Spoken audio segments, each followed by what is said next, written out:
Halo, salam sejahtera, salam. Baik, kali ini saya akan menjelaskan materi praktek hidrolika. Praktek hidrolika sendiri merupakan salah satu mata kuliah di program studi TPIPP atau Teknik Perancangan Irigasi dan Penanganan Pantai, jurusan Teknik Sipil Politeknik Negeri Kupang. Langsung saja saya akan menjelaskan materi praktek pertama modul ke-1 tentang aliran permanen seragam pada saluran licin dan kasar. Ada 3 tujuan yang ingin dicapai dalam praktek pertama ini, yaitu yang pertama, untuk dapat mendemonstrasikan aliran permanen seragam pada saluran licin dan kasar. Jadi kita bisa membuat mendemonstrasikan aliran yang melalui saluran terbuka yang jenis alirannya permanen dan seragam. Kedua, untuk mengetahui dan memahami karakteristik aliran permanen seragam, supaya kita bisa tahu bagaimana karakteristik aliran permanen seragam itu. Apakah kecepatannya tetap di sepanjang saluran atau berubah? Nanti dalam saat praktik kita bisa membuktikan. Yang terakhir, untuk dapat menentukan koefisien kekasaran cesi pada saluran terbuka, baik pada saluran licin maupun kasar. Sebelum ke langkah selanjutnya, saya menjelaskan dulu teori yang berkaitan dengan aliran permanen seragam dan bagaimana persamaan kecepatan pada aliran seragam itu diturunkan. Adik-adik mahasiswa pasti semua sudah tahu, sudah mendapat ilmu tentang jenis-jenis aliran pada mata kuliah hidrolika. Di aliran itu bisa dibagi menjadi aliran, bedakan menjadi aliran steady dan unsteady. Aliran steady itu biasa disebut juga aliran tunak, aliran permanen. Kalau aliran unsteady itu aliran tidak permanen. Aliran steady dan unsteady ini ditinjau dari waktu. Jadi apabila alirannya berubah terhadap waktu, itu alirannya unsteady atau tidak kunak. Kalau alirnya tetap terhadap waktu, itu alirannya steady. Jadi di suatu titik saluran yang kita ukur alirannya berubah, sekarang kita ukur, kemudian sebentar lagi, sekitar sejam lagi kita ukur aliran yang sudah berubah, baik kecepatan, penambang basah, dan kedalaman, itu dinamakan aliran tidak tunak atau unsteady. Kemudian aliran juga bisa dibedakan menjadi seragam dan tidak seragam, atau uniform flow dan varied flow. Uniform flow artinya di sepanjang titik yang ditinjau, saluran yang ditinjau, di setiap titiknya alirannya tetap konstan, baik kedalaman, kecepatan, maupun penambang basahnya. Kalau aliran non-uniform flow atau aliran tidak tetap, itu alirannya berubah terhadap titik-titik yang ditinjau. Jadi di sepanjang saluran itu kedalaman, kecepatan maupun penambang basahnya berubah. Varied flow sendiri atau non-uniform flow ini bisa dibedakan menjadi 2. Aliran berubah tiba-tiba dan aliran berubah dengan lambat laun, atau varied flow gradually, itu aliran berubah lambat laun, dan varied flow rapidly.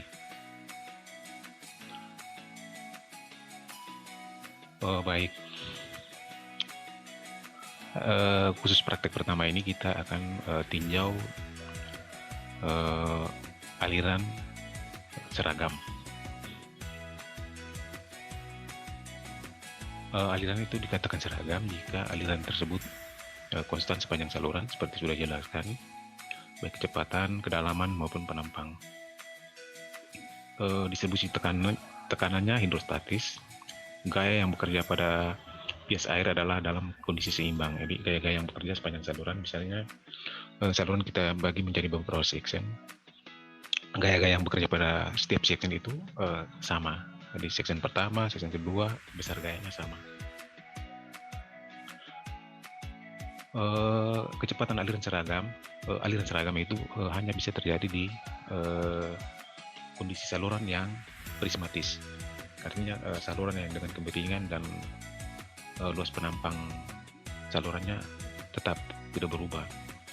Khusus di saluran terbuka itu aliran seragam juga termasuk ke dalam jenis aliran yang permanen atau lenggang atau steady, karena alirannya tidak berubah terhadap waktu. Setiap titik yang kita tinjau itu alirannya tidak berubah terhadap waktu. Kita perhatikan gambar karakteristik aliran pada aliran seragam. Dari gambar kita dapat melihat kalau tinggi aliran yang konstan itu mengakibatkan tinggi tekan atau energi potensial sepanjang saluran itu akan sama. Jadi energi potensial di titik H1, H2 itu ketinggiannya sama. Kemudian kecepatan yang sama menyebabkan tinggi kecepatan atau energi kinetiknya sama di sepanjang saluran. Kemudian karena tinggi energi kinetik dan energi potensialnya sama, maka energi efektifnya sama. Energi efektif sendiri itu merupakan penjumlahan dari energi potensial dan energi kinetik. Jadi energi efektif sendiri adalah H tambah V kuadrat per 2G, atau energi potensial ditambah energi kinetik. Jika kita tarik garis yang melalui dua titik di tinggi energi potensialnya, misalnya di H1 kita hubungkan ke H2, maka akan terbentuk garis pemiringan energi potensial dengan pemiringan garis SW. Kalau kita tarik garis antara dua titik energi kinetik, akan terbentuk garis energi kinetik dengan kemiringan SF. Garis SF dan SW ini kalau kita perhatikan itu sejajar dengan kemiringan dasar saluran. Kondisi ini merupakan ciri khas dari aliran seragam. Aliran seragam dapat terjadi hanya pada saluran prismatis. Jadi aliran seragam ini jarang ditemui di kondisi nyata. Untuk di saluran alam itu jarang ditemui, hanya bisa ditemui di saluran yang prismatis, seperti di saluran irigasi dan drainase. Kalau kita perhatikan di gambar, aliran itu pada saluran terbuka itu mengalami gaya geser yang berlawanan dengan arah aliran. Kemudian gaya geser sendiri ini dilawan oleh berat air yang searah aliran. Gaya berat air dan dengan geser ini kalau dalam kondisi seimbang, maka alirannya berupa aliran seragam. Gaya berat air bisa disebutkan dengan W. Searah aliran itu besarnya W sin theta. Kenapa W sin theta? Karena gaya berat air sendiri membentuk sudut theta terhadap dasar saluran. Karena berat, arahnya lurus ke bawah. Berat berkaitan dengan gravitasi. Arah gravitasi itu menuju ke titik pusat bumi yang lurus ke bawah, sedangkan saluran punya kemiringan tertentu. Kalau kita pakai rumus trigonometri, maka gaya berat air tegak lurus saluran itu W cos theta, sedangkan searah aliran W sin theta.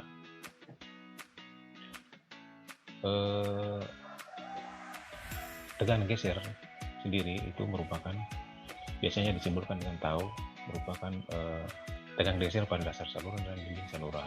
Sedangkan gaya berat itu rapat massa dikali percepatan gravitasi atau disimbolkan dengan gamma. Misalkan kita tinjau aliran sepanjang L, maka gaya berat air secara aliran kita bisa tulis sebagai gamma dikali AL. A ini adalah luas penampang, L adalah panjang saluran yang ditinjau, dikalikan sin theta. Kenapa A? Karena gaya berat air secara aliran ini tekanannya ke luas penampang. Sedangkan gaya tegangan geser atau tau nol PF itu sama dengan tau nol dikali PL. Kenapa PL? Karena tegangan geser itu terjadi pada dasar saluran dan dinding saluran. P ini adalah keliling basah. Pada kondisi aliran seragam itu komponen gaya berat air sama dengan tegangan geser, maka gamma AL sin theta itu sama dengan tau nol PL. Kalau kita keluarkan tau nol ke kiri, maka rumusnya menjadi gamma AL sin theta per PL. L per L 1, kemudian A per P itu merupakan radius hidrolik. Sedangkan sin theta untuk kemiringan dasar saluran yang sangat kecil, sin theta itu sama dengan tangan kita atau sama dengan kemiringan dasar saluran. Jadi rumus terakhirnya kita dapat tegangan geser dasar saluran itu sama dengan gamma RS0 atau berat air dikali radius hidrolik dikali kemiringan dasar saluran. Persamaan kecepatan aliran seragam itu ada banyak rumusnya. Salah satu diantaranya adalah persamaan Cauchy. Persamaan ini diturunkan dari asumsi keseimbangan gaya tahanan geser dan komponen gaya berat air yang searah aliran. Jadi sudah saya jelaskan di awal tadi. Persamaan Cauchy dapat diturunkan dengan langkah-langkah sebagai berikut. Jadi kita ambil lagi rumus yang terakhir tadi yang kita peroleh tau nol sama dengan gamma RS0. Tau nol ini nilainya sebesar K V kuadrat. K ini koefisien, V adalah kecepatan. Kalau kita masukkan ke rumus, kita ganti tau nol dengan KV kuadrat, maka rumusnya menjadi KV kuadrat sama dengan gamma RS0. K-nya ke ruas kanan, V kuadrat sama dengan gamma RS0 per K. Kalau kita hilangkan kuadrat dari V, maka ruas kanannya kita akarkan. Rumusnya menjadi V sama dengan akar gamma per K dikali akar RS0. Akar gamma per K ini merupakan koefisien yang biasa disimbolkan dengan C dan merupakan dikenal dengan koefisien Cauchy. Di rumus kecepatan Cauchy itu sama dengan V kali C akar RS0. Itu tadi teori tentang aliran dan bagaimana persamaan kecepatan Cauchy diturunkan. Yang berikut adalah peralatan yang digunakan dalam praktik. Yang pertama, model saluran terbuka. Model saluran terbuka ini namanya multipurpose teaching flam. Salurannya transparan, jadi aliran yang lewat di dalam saluran kita bisa perhatikan, amati karakteristiknya. Kemudian ada tuas untuk merubah kemiringan dasar saluran. Kemudian ada bak penampung untuk air, di dalamnya ada pompa.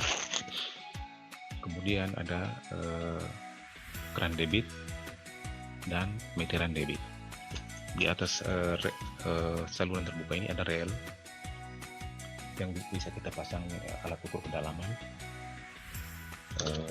Mana alat ukur kedalaman tersebut kita bisa tarik sepanjang rel.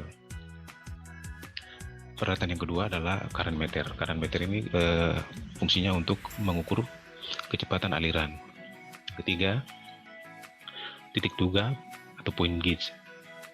Point gauge ini digunakan untuk mengukur kedalaman aliran. Kita bisa taruh di atas rel di saluran terbuka, kita bisa geser sepanjang saluran.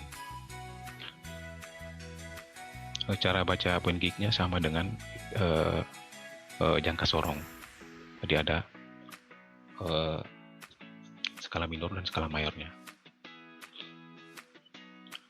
Yang terakhir adalah model dasar saluran dengan kekasaran atau roughness bed. Model ini lebarnya sudah disesuaikan dengan lebar saluran. Jadi kita bisa susun dalam di atas saluran sepanjang saluran.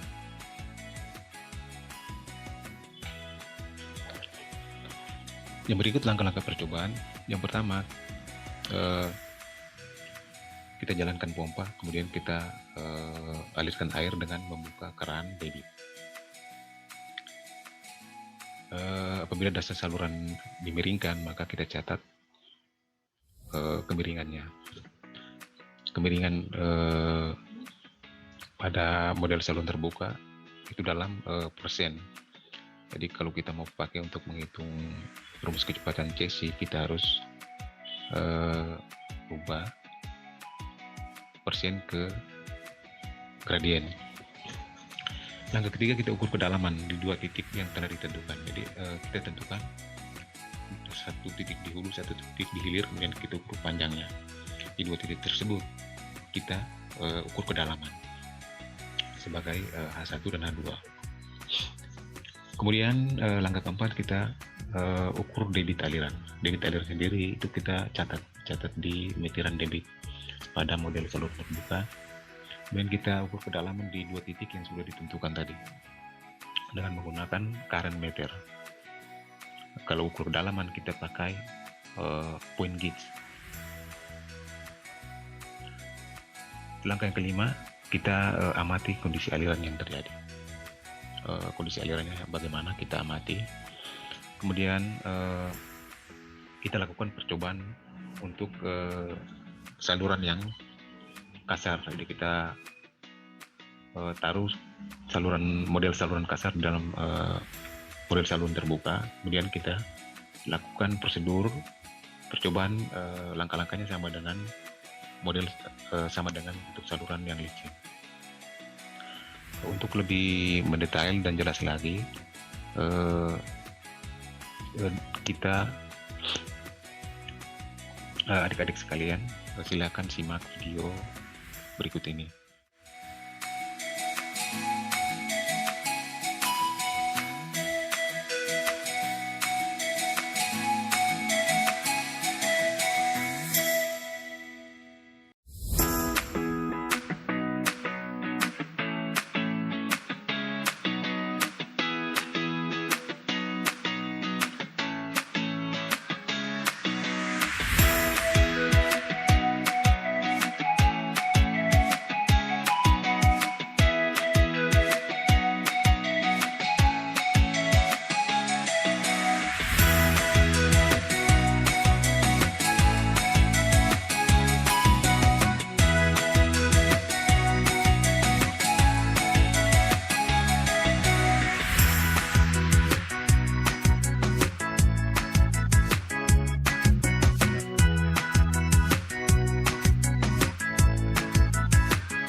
Baik, itu tadi video mengenai langkah-langkah percobaan, prosedur praktik, bagaimana memasang alat ukur, kemudian bagaimana kita mengukur kedalaman dan kecepatan aliran.